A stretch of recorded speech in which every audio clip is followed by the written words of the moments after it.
Good afternoon, everybody. Welcome to another edition of All In with Nate. I apologize. It's been a minute since I supposed to do this show on Saturday, but things got in the way. But I am definitely about to do several shows, to be honest with y'all, because the draft is 1 week away. So we got to knock these last 22 teams out. This is picks 11 through 16. Of course, the Falcons are picking 15. I'm not doing the Falcons today. I will do a Falcon only show next Wednesday. So make a note of that. The Falcon show will be next Wednesday. No ifs, ands, or buts about it. I'm going to knock all these other teams out first. But as you see, I'm doing pickings from 11 to 16. The draft is 1 week away. So I got to knock these teams out. The first thing I want to talk about is the 49ers, who is picking number 11 in the draft. And they got, as you see, 11 picks in the draft. But before I get into them, let's get to the preview of the Niners. Up next is the San Francisco 49ers. They're currently picking number 11 in the draft. They are coming off of a disastrous 6-11 season in which they came into the season as heavy favorites to win the NFC after losing in overtime in the Super Bowl to the Kansas City Chiefs. However, due to injuries, the defense dropping to one of the worst in the league, including several injuries to the team, including their veteran left tackle Trent Williams, this team went from the number 1 seed in the NFC in 2023 to the worst team in the division the following season. But they're going to come into this year with 11 draft picks. They brought back Robert Saleh after his firing from the New York Jets. So the 49ers will look to address several needs, including the loss of Deebo Samuel this offseason. So up next, let's discuss the top needs. Let's discuss what the mocks are saying. And let's dive into what the 49ers need to do to get back into contention. Up next, the San Francisco 49ers.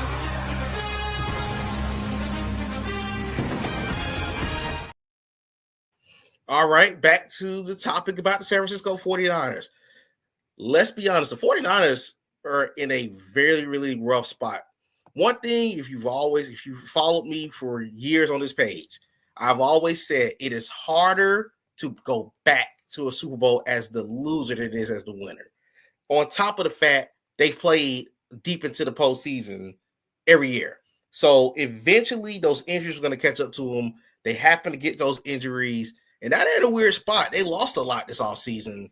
So the 49ers are one of those teams where on paper, last season they were really, really stacked, but of course they lost a lot to free agency. They lost, of course, Ayuk is still hurt. They still lost Deebo to the Commanders. I mean, you still got George Kittle and CMC, but that only can do but so much. You don't really have the wide receivers like that. And Ayuk, we all know, has been kind of iffy on his future with the 49ers. But as I talk about the Ds, the first D for me is the defensive line. First thing first, they weren't that good this year, last season, against the run. And they gave up a lot of touchdowns. They had the 4th most explosive runs in the league last season, which is crazy for a 49er defense who had been one of the top ones for the last couple of years. But to make matters worse, they still got Nick Bosa, but outside of that, who else do they have? They lost Hargrave in free agency. They lost Malik Collins in free agency. Right now, Jordan Elliott would be the opposite starter for the 49ers, but they can only do it so much.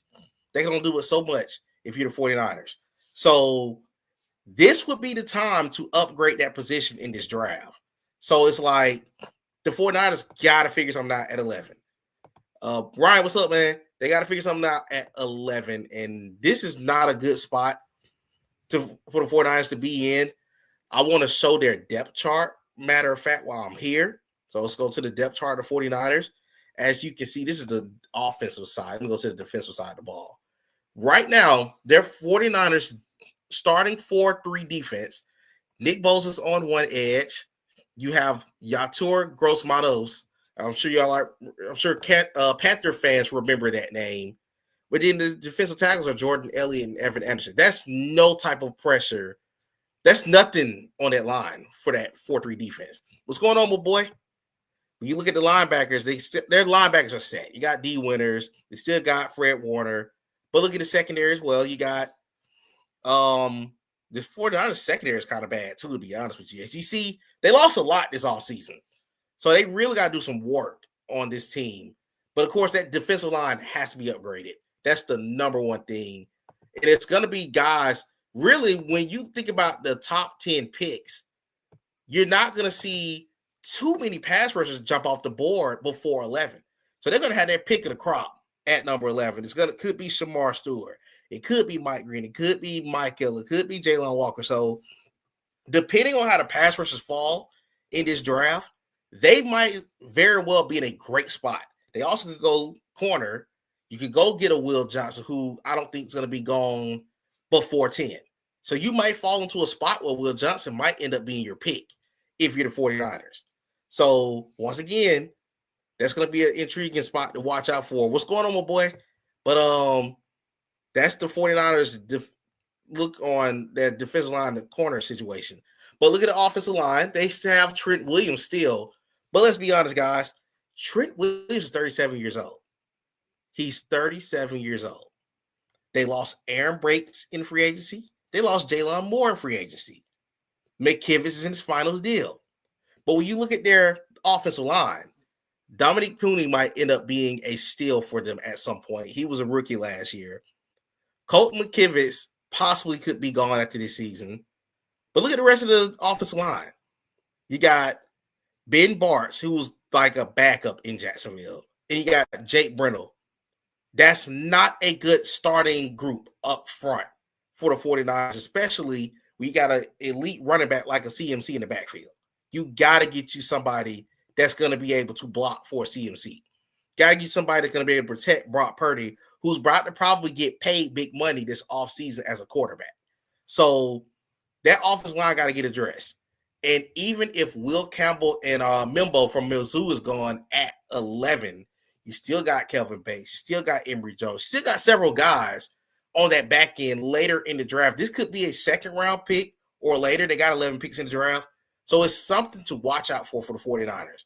But as you see, and then honestly, a low-key spot that I have not discussed here is wide receiver. They did draft Ricky Pearsall in the first round last year in 2024. But, I mean, he's had his ups and downs. But look at the rest of the receiving core. Brandon Ayuk is going to be coming off an injury. Jawan Jennings, yes, he produced last year for the 49ers. But when you look at that wide receiving core, what do you really have there? Kittle is Kittle. But again, at the same time, you need some weapons in the wide receiving core for the 49ers. So that's going to be something they're going to look into big time. And also, another thing, I talked about the defensive tackle situation. They need another edge rusher not named Joey Bosa. They lost Leonard Floyd to the Falcons. So you need to upgrade this defensive line. Because even with my boy from New York coming back, what's his name? Saleh. Even with him coming back to be on the 4-3 defense, you don't have enough talent to generate a pass rush for the 49ers. Nick Bosa, I keep saying Joey because his brother. Nick Bosa can only do but so much. But you got to get somebody that's going to get after the quarterback on the other side. Floyd had 8 of those sacks last season for the 49ers. Somebody else got to produce. But just to give you guys a rundown on what the mock drafts are saying. So the mocks currently, from Athletic, this is the one that came out today. Shamar Stewart is the pick through Athletic from Texas A&M. He's an edge rusher. Walter Football has him taking Kenneth Grant, the defensive tackle from Michigan. That's a really good pickup. Now, CBS Sports is kind of split. One reporter has him going Jahdae Barron from Texas, the corner. They have 2 people have him going Mike Green, the pass rusher that's also linked to the Falcons right now, out of Marshall, the edge rusher. You got Will Johnson, the corner from Michigan. I've seen 2 guys go him. You got Jalen Walker as a possible option for the 49ers as well. Again, and Mel Kiper also has him going Shamar Stewart as well. So everybody is kind of leaning towards the 49ers going pass rush, secondary, or offensive line. Them are the 3 that's really been jumping off the board through all the mocks. And I also want to show a mock from a 49er fan of mine. You actually probably seen him on the stream, my boy Tyler. He gave his mock. This is a diehard 49er fan. So I want to show what his mock was of the 49ers. Excuse me. Let me bring that up. It didn't come up on the screen. Okay, there we go. He has them taking wide receiver Tanner McMillan, which is they do need another wide receiver. Xavier Watts, they could add into the safety tandem. TJ Sanders is a good pickup as far as the edge rushing. Jordan Burch will be a good pickup. Cam Scatbo to give you your 1-2 punch with CMC. That's not a bad pickup. You got Jack Sawyer later in the draft. Riley Mills is a guy who also came on in the college football playoffs. I'm sure you might all remember him. Noah Williams is an add to the secondary.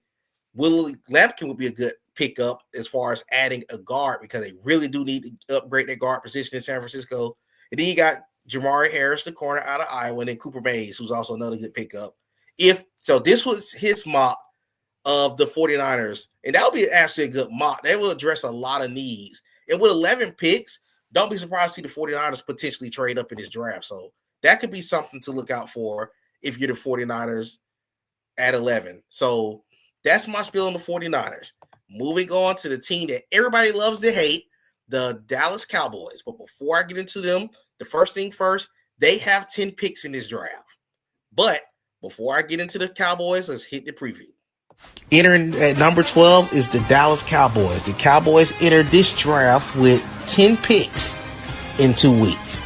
But in 2024, after 3 straight 12-5 seasons that ended with first-round playoff exits, they had a significant drop-off in 2024. A big part was due to injuries, including losing quarterback Dak Prescott in the hamstring injury against the Falcons. And even after that, the Cowboys still finished 3-5 at the back half of the season. The result was a 7-10 season that cost Mike McCarthy his job, and Brian Schottenheimer became the head coach for the first time in his career. But a good draft could bring the Cowboys back to the contention that we've seen them at over the last couple of years.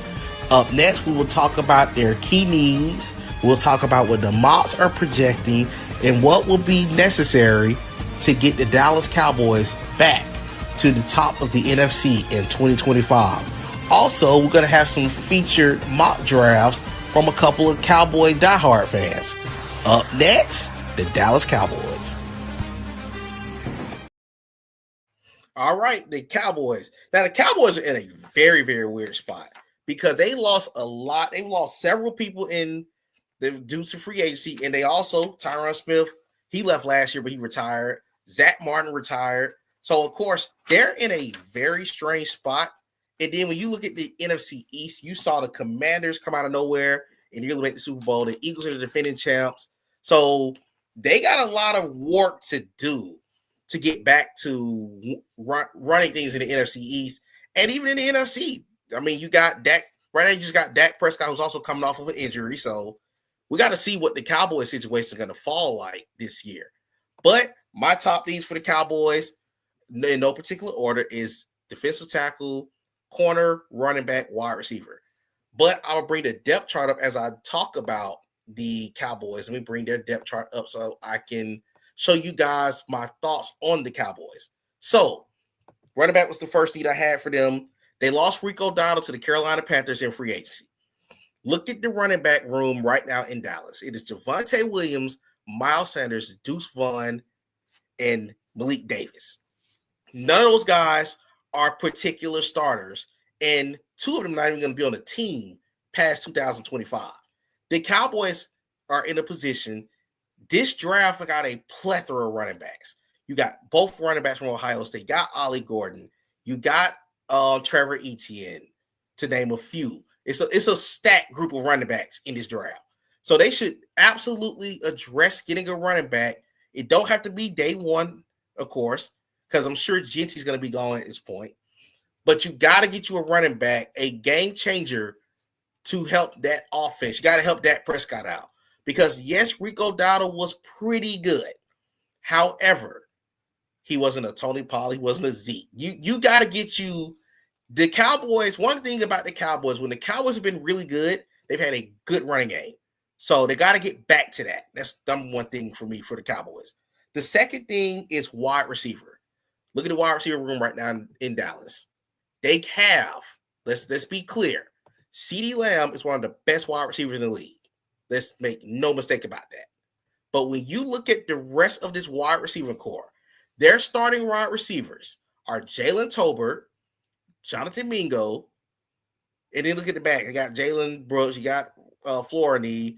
You still got my boy Kevontae Turpin. You don't have anybody on that wide receiver core that can really be a number 2 or a number 3. Brandon Cook went to the Saints. So you don't have nobody to really make up if they're putting double teams on CeeDee Lamb. They're really focused on CD. You need another person to open the field up. And right now, they don't have that guy. They got to address wide receivers. And I've seen several mocks have them looking at a wide receiver in this draft. Tedder McMillan, Matthew Golden, Ekbuka, those guys off top. Luther Burden would be a easy addition. And when you go to a team that has the quarterback like a Dak Prescott, where they're gonna throw the football, this is the prototypical spot if you are a young wide receiver and you want to go to Dallas. I think Dallas may consider wide receiver at number. They may be the first one to take a receiver off the board in this draft. Considering what you call Travis Hunter, but they may take the first true receiver off the board in this draft. Also, defensive tackle. When you look at the defensive tackle situation, Mazi Smith, you got Osa Odi. I'm not even gonna try his last name. I'll screw it up on here. I'm not even gonna lie. But let me go down to show you guys as I'm talking about it. Look at their situation, and good Lord, Dante Fowler stay with a check.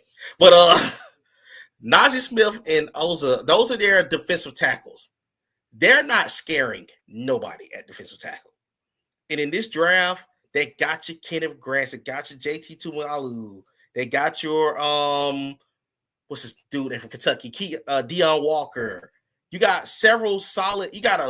This is a deep pass rusher class, so you got to address getting that defensive tackle position in place, especially in a 4-3.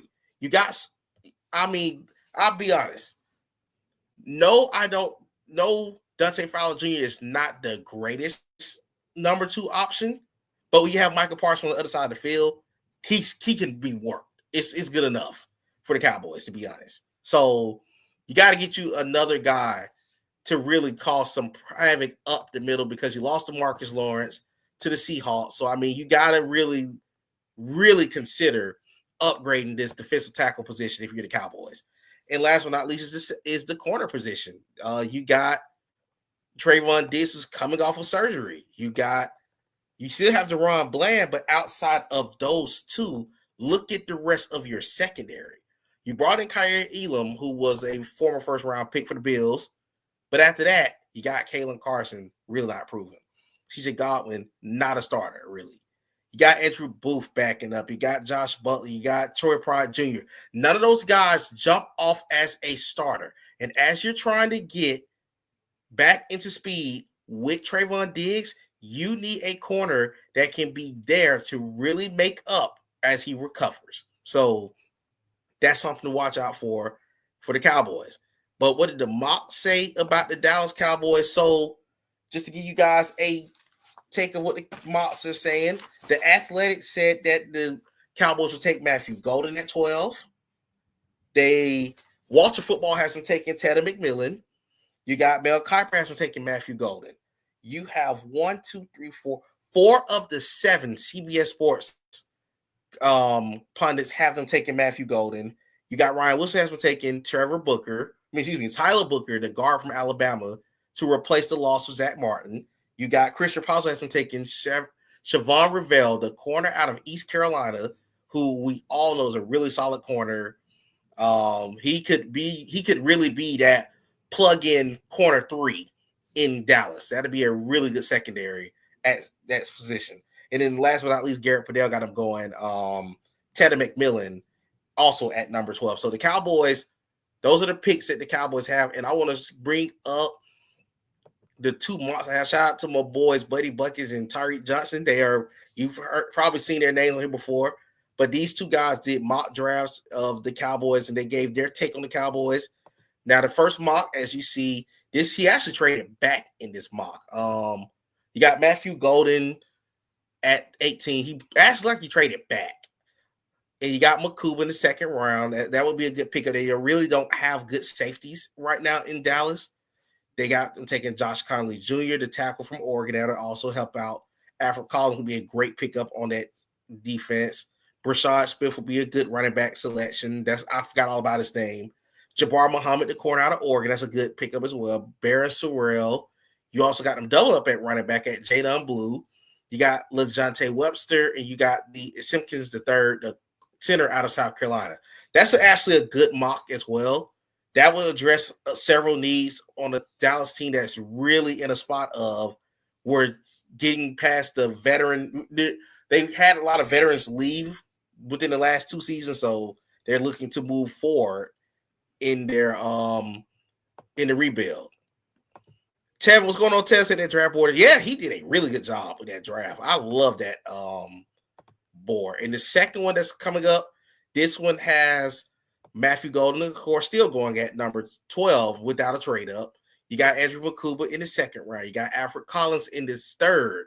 You got Luke Conjurers, a really underrated guard in this draft. You got Jadon Blue. You got Jimmy Horn Jr., another pickup at wide receiver. You got Barron Sorrell, the edge from Texas. You got the tackle from Indiana and Treywood Digg. You got another underrated corner in this draft by Jason Marshall Jr., and then Craig Woodson is the other option. I like this one as well. I think he really hit a couple of needs with this addition. And Tel said this one's not. Yes, it is. I love both of the moves that he's looking at right here with Dallas. So Dallas fans would be very pleased with those 2 picks right there. So I think that would be a really good addition for the Cowboys if they decide to go that route. But we'll see what Jerry Jones has in mind on draft day. But moving on, the Miami Dolphins. This is a very weird football team. The Dolphins were one of those teams that was really in contention for a while to be one of the threats in the AFC. But, I mean, last season they kind of fell apart, and they're in a weird spot now. But before I jump into the Dolphins, let's go ahead and let's hit this mock. Up at number 13, the Miami Dolphins. The Dolphins came off of a 2023 playoff appearance and fell off of a cliff in 2024. They finished at an 8-9 record. They dropped from the number 2 offense in the league to number 22. They did finish with a top 10 offense, but unfortunately, they lost a lot in free agency. They lost Javon Holland to the Giants. Armstead retired, and they lost multiple people due to bad salary cap. So now they entered the 2025 draft with 10 draft picks and a ton of needs. So next, we're going to go into the top needs for the Miami Dolphins, what the mock drafts are projecting, and what will they be able to do to return back to at least wild card contention in the AFC playoff picture. Up next, the Miami Dolphins. Whew. Where do I start? Because this is a team that was a really, really tough team at one point in time in the AFC. Now they're in a very bad spot. Like the Dolphins, low-key could use a rebuild. And it's crazy to say that because this was a team that we all less than 2 seasons ago thought could have been a threat to win the AFC or either compete with the Kansas City Chiefs and the Ravens in that conference. But, I mean, they're in a bad spot right now. So they got 10 picks in this draft, like I said, and let's talk about some of their top needs. The top needs I have for them are on the offensive line, defensive line, and corner. I'm going to bring up their depth chart, too, as I talk about them. My first reasoning for the offensive line, they lost Armstead to retirement. They lost Kendall Lamb to free agency. They did bring in, what's his name, from the Steelers, James Daniels, to replace that right guard. But look at their offensive line. Let me drop myself down on here so I can go a little bit better with this. I'm going to take these needs off the board. When you look at the needs, when you look at the line in Miami, Patrick Paul, recent draft pick. Liam Eichenberg, recent draft pick. Aaron Brewer, recent draft pick. Austin Jackson, draft bust. 4 of their 5 offensive line positions are questionable at least. They got to address this offensive line, and I still think that they'll be in a position to get a good offensive lineman in their spot. But I mean, this was their big part from last year. They were one of the worst offensive lines in football. They weren't just bad run blocking; they were bad pass blocking too. Tua, as y'all know, Tua go through his injuries, and they're part of the reason why. I mean, they're part of the reason why. Let's just be real with this thing. If we're gonna be honest, we're gonna be honest. They're part of the reason why Tua has some of his issues on that offensive line, and it's sad because they actually have a stud wide receiver tandem in Jalen Waddle and Tyreek Hill. But you got to be able to hold the block to get them the ball. I mean, that's really the point that they're in right now. So this could be one of their top needs in the draft. Talking about the defensive line, let's go down to the defensive line for the Dolphins. Zach Sealer turned out to be a great player for the Dolphins last year. He had 10 sacks. But outside of that, most of their production is gone. They had Calais Campbell. He's in Arizona.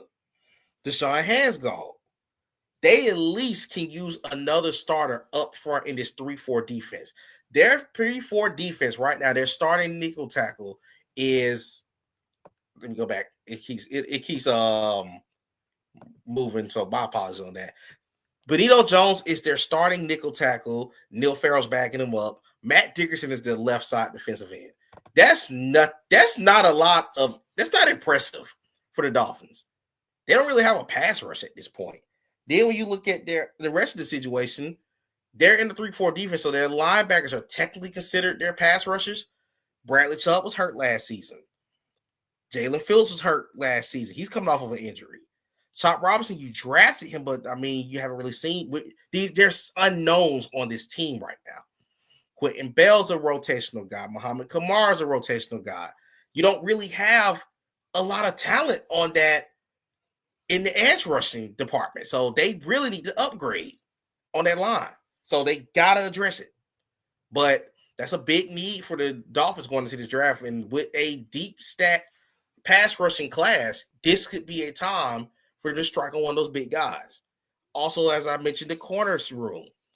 Right now, Jalen Ramsey is so I think they took them. Let me scroll down some.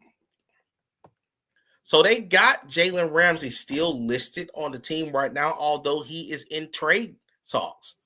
Jalen Ramsey could be gone. So if you take Jalen Ramsey, let's scratch Jalen Ramsey out of that secondary. Stormed up Cam Smith, Ethan Bonner, Ryan Cooper, Isaiah Johnson. Who are you scared of in that secondary? Nobody. They got to get some corners in this draft. It may be a day two thing, but they got to get corners. They may have to double up at corner in this draft. So don't be surprised if you see them possibly even trade up to go get a couple of corners in day two, maybe even early day three. So that's going to be something to watch out for if you're the Dolphins. And then safety, look at the safety room. You got Ifeadu Melifonwu and Ashton Davis. Those guys are, to me, rotational safeties. And I think they need to address that issue. This could be a Nick Montewari spot if you're the Dolphins. You know, this could be a Malachi Stark spot if you're the Dolphins. So these are guys that you got to really think about down the road. I mean, they're not in a good spot if you're the Dolphins. You're not in a good spot. I'm sorry, you're not. You're just not. So that's what my top needs for them are. But the mocks for the draft has them. I'm gonna come back on the screen. So the mocks have the Dolphins. Let me put the knees back up before I talk about what the mocks are saying. The mock has the Athletic has them taking Nick Montewari. Walsh Football has them taking Kelvin Banks Jr., the left tackle out of Texas. Mel Kiper has them going Will Johnson. CBS Sports, Ryan Wilson got them going Kenneth Grant, the defensive tackle from Michigan. Christian Prosser has them going Ariante Arasiri. Excuse me. Got to figure his name out. He's a tackle from Minnesota. He's been flying up the draft board as a recent. Mike Ritter also has some taking Kelvin Banks. Josh Edwards has them moving to number 6 up to trade with Vegas to go get Armand Membo. Kyle Stackpole has some going Will Johnson. Garrett Padell has some going Tyler Warren, the tight end from Penn State. And Pete Prisco has some going Walter Nolan as well, the defensive tackle from Ole Miss. So, again, they do need to address these needs. And we'll see what the Dolphins do next Thursday night. It's going to be interesting to see how they start this draft class off, because they did make some hits, because the Dolphins are in a spot now where you're no longer one of the threats in the AFC East. You're now possibly a fringe wildcard team, if that. So, gonna have to address that. Moving on. The Indianapolis Colts, they got 7 picks in this draft. This is a weird team. That's a nice way for me to put it. This is a weird football team because they're not good enough to contend, but they're not bad enough to be one of the worst teams in the league either. So before we get into this, let's get a quick preview of the Colts. Up at number 14, the Indianapolis Colts. The Colts entered the 2025 season in a weird spot. They finished last year 8-9. They weren't really bad, but they weren't really good. So coming into this season, it's going to be very interesting to see what happens. For one, they brought in Daniel Jones this offseason to have an open competition with 2023 number 4 pick Anthony Richardson to see who's going to be the starting quarterback for the Colts. But also the Colts got a little aggressive free agent. They brought in Traveris Ward and Cam Bynum on the first day. So they will look to upgrade to do more than just hanging around 500 in the AFC. Up next, we will talk about their key position needs. We will talk about what the mocks are projecting and what can the Colts do to get past just being a middle of the pack team in the AFC. Up next, the Indianapolis Colts.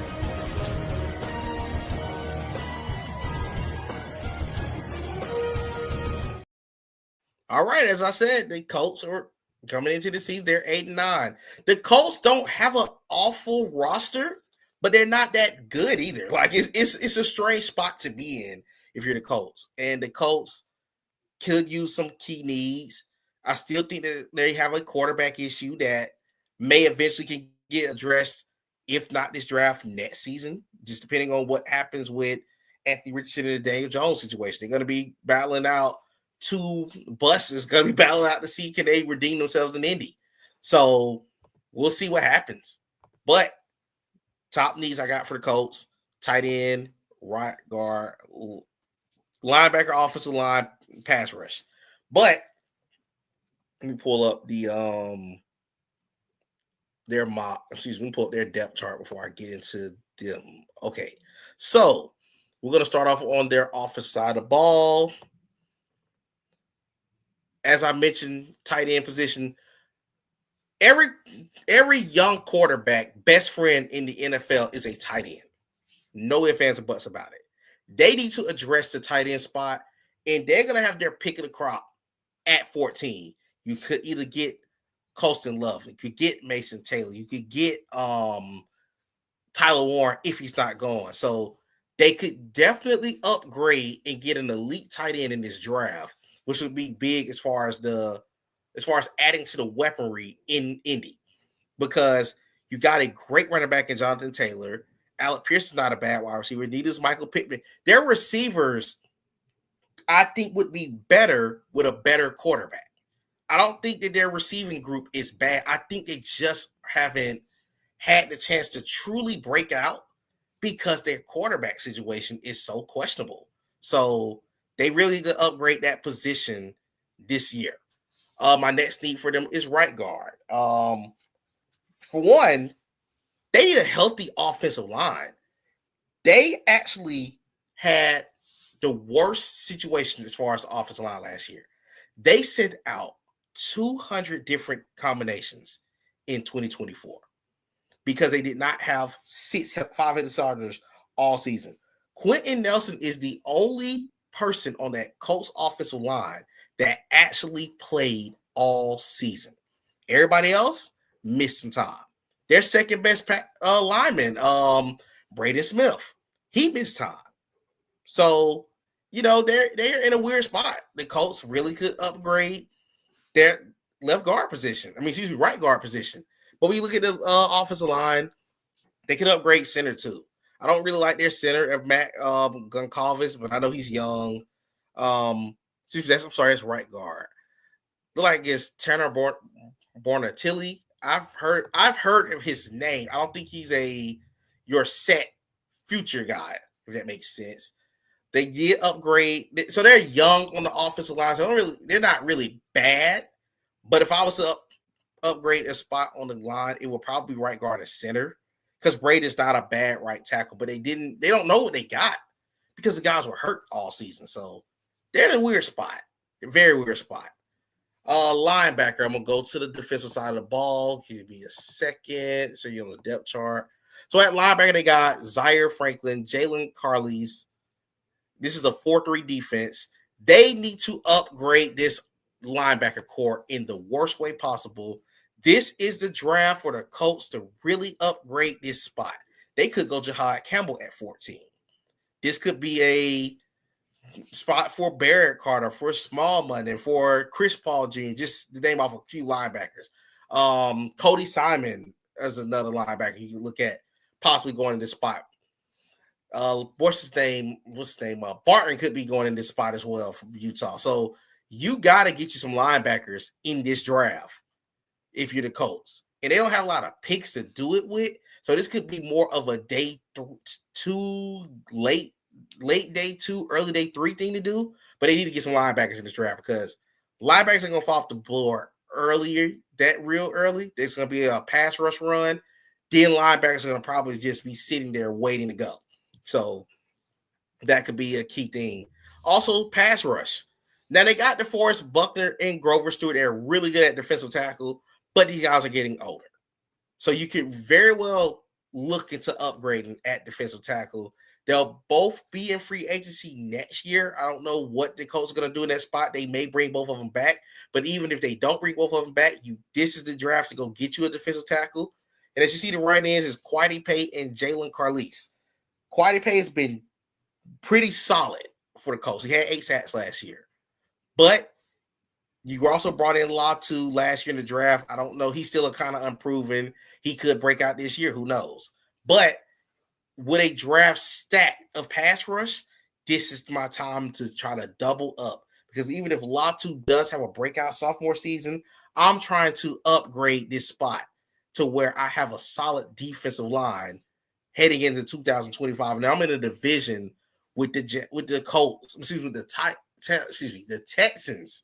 I almost said the Jaguars. Jaguars are not the best team in this division. And the Titans are in a rebuild mode too. So right now, as the second best team in the division, pass rush could be the difference in me winning this division or not. So you got to look into possibly upgrading this position if you're the Colts. But those are the needs for the Colts right now. But the mocks have the Colts. So I'll give you a second. I'm going to tell y'all guys what the mocks got the Colts doing at this point. The mocks got the Colts. So CBS Sports, Ryan Wilson. So Ryan Wilson and Pete Prisco has them taking Tyler Warren, the elite tight end out of Penn State. Garrett Padell, Kyle Stackpole has them taking Colston Loveland. Mike Rennick has them taking Jihad Campbell, who's a great linebacker. He'd be a great addition on that Colts defense. And Christian Prasso and Josh Edwards has them taking Walter Nolan, who would be a great replacement. I don't know if they will use him as a pass rusher or even as defensive tackle, but either way, that's upgrading a need on this team. Mel Kiper has been going Colston Loveland, the tight end out of Michigan. Walter Football has been going Tyler Booker, the guard out of Alabama. That would be a great addition to their offensive line. And the Athletic has been going Colston Loveland at that spot. So that's my take on the Colts. And last but not least, we're going to get into the Arizona Cardinals, who they have 6 picks in this draft. As you remember, I said I was skipping the Falcons. The Falcons will have their own show next week because, of course, we're gonna dive into it with the Falcons. So next week's gonna be the Falcons show. But before I get into the Cardinals, let's hit this mock and let's see what the preview says about the Cardinals. Entering the draft at number 16, the Arizona Cardinals. The Cardinals improved off of their awful 4-13 2023 campaign by getting off to a pretty good start in the 2024 season. They were even in first place at 6-4. However, after the bye week, the bottom fell out. Led by having one of the worst defensive units in the league, the Cardinals only won 2 of their last 7 games and finished the season at 8-9. It was an improvement, but they still got a ways to go. But as they entered the draft, they got 6 picks in the draft. They will look to upgrade that pass rush and the secondary, and they still got plenty of cap space. They still got $82 million of cap space even after the draft. So whatever they don't get in the draft, they will probably address in free agency with veterans. Up next, we'll talk about their top needs. We'll talk about what the mocks are projecting, and what will the Cardinals need to do to take the next step in the NFC West. Up next, the Arizona Cardinals. All right, the Cardinals. And as I said, the Cardinals are in an interesting spot in the NFC West. When you look at the NFC West, the Rams won the division at 10-7. The 49ers are right now in a very, very weird spot as far as their as far as the NFC West. The Seahawks, I don't know what the Seahawks are doing. They're going to be on the next show. So, by the way, Seahawks fans, you get a chance to chime in next show, so get ready. Don't know what the Seahawks is really doing right now. The Rams right now, the best team in the division by default, but I don't think they're miles ahead of the competition in the NFC West. But the Cardinals do need to address some things if they're going to take a step to at least be a wild card team in the NFC West. But some of my top needs for the Cardinals are pass rusher, wide receiver, offensive line, and cornerback. Now, offensive line, same thing as the Colts. Those guys were barely on the field together this last season. They were hurt most of the time. I think the only person they didn't have no really set number one guy who stayed healthy. Then you are in a situation where, let me put this up, you got Kelvin Beachum, who's a possible free agent after the season. You got Jonah Williams, who's also a possible free agent after the season. So you're going to have to upgrade that spot at some point in this draft. And this is still going to be a deep draft for offensive linemen. They Tate Ratledge could come in as a guard. You got Jarrett Wilson from Georgia that can come as a center. You got Ohio State offensive line. You got Bama offensive line. This is a really, really good class for offensive line. You got Connerly from Oregon. Just throwing out some names right now. But again, Paris Johnson is probably your true starter, and so is Jonah Williams. But you're gonna be in a situation where he got to get paid this offseason. But your interior offensive line got to get upgraded. No ifs, ands, buts about it. But you got a quarterback like a Kyler Murray who's mobile, who got that pocket. He needs somebody to block for him in the extend plays. My next need for the Cardinals, they could be really tied together. Pass rusher is another one. The Cardinals did make some really solid moves in free agency. They went and picked up Josh Sweat, who had an outstanding Super Bowl game. They picked up Calais Campbell, who's going to finish his last season. Now, Calais is going to actually be a really, really good. He's a really good veteran. He played with the Falcons 2 years ago. Gave us 6 sacks. He's one of those veterans that still can produce at a good level. Even if he's not great no more, he still can produce at a good level and give you, and give you what you need on the offensive line. They brought in Dalvin Tomlinson, who was probably like a depth player on the defensive line, but double up and get you some talent there. This defensive end position for them right now, Darius Robinson is not your starter. I'm sorry. You brought in Baron Browning from the Broncos. He's been decent for them. But on the opposite side, as you see, they're upgrading. They brought in the King Gaither Davis. Matt Wilson was pretty good for him last year. He got an extension, I think, if I'm not mistaken. So the Cardinals need to upgrade that pass rush, because they can upgrade that pass rush to this stat class. That could do a lot for that defense going forward. I also said they should go corner. Sean Murphy-Bunting, they brought him in. But when you look at the secondary in total, their other corners is Max Melton and Garrett Williams. These guys are young. They're not bad. They're just young and kind of unproven. And in a division where you're going to play a lot of solid wide receivers in this division alone and in the NFC alone, you need to have some solid secondary players. But this may not be a first-round pick. This could be a day 2 thing.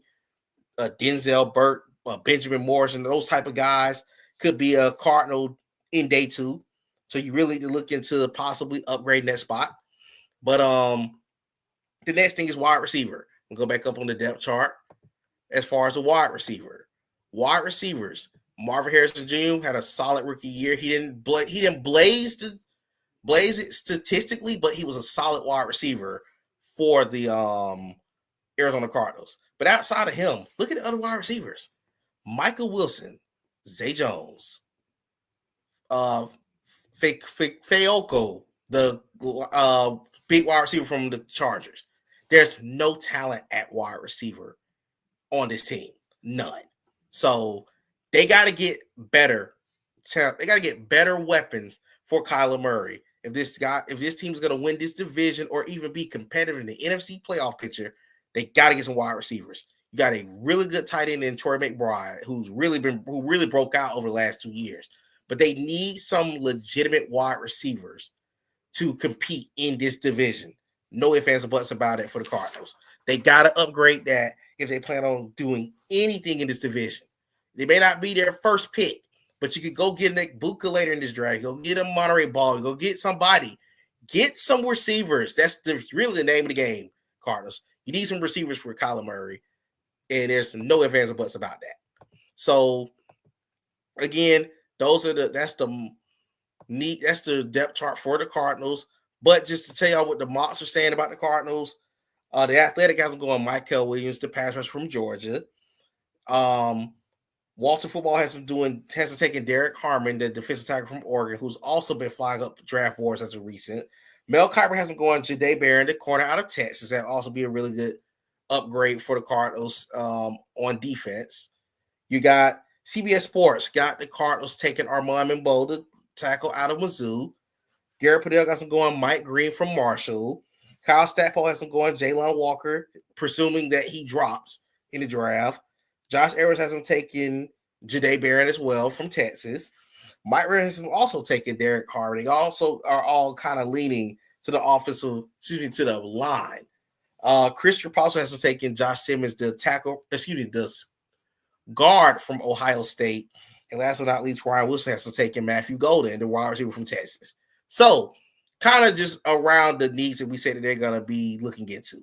But again, this wraps the teams 11 through 16 in the draft. I will be getting into the playoff teams.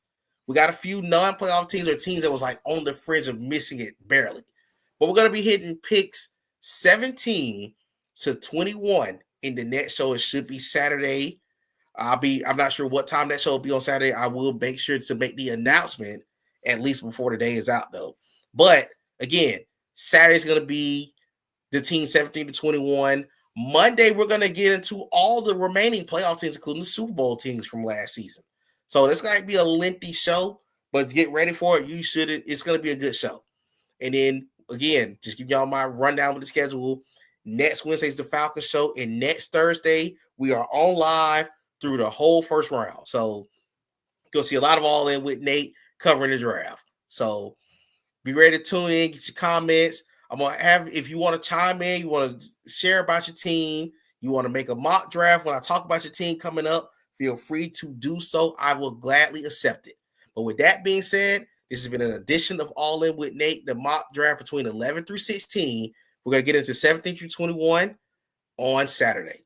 Enjoy the rest of your Thursday, and I'll see you then.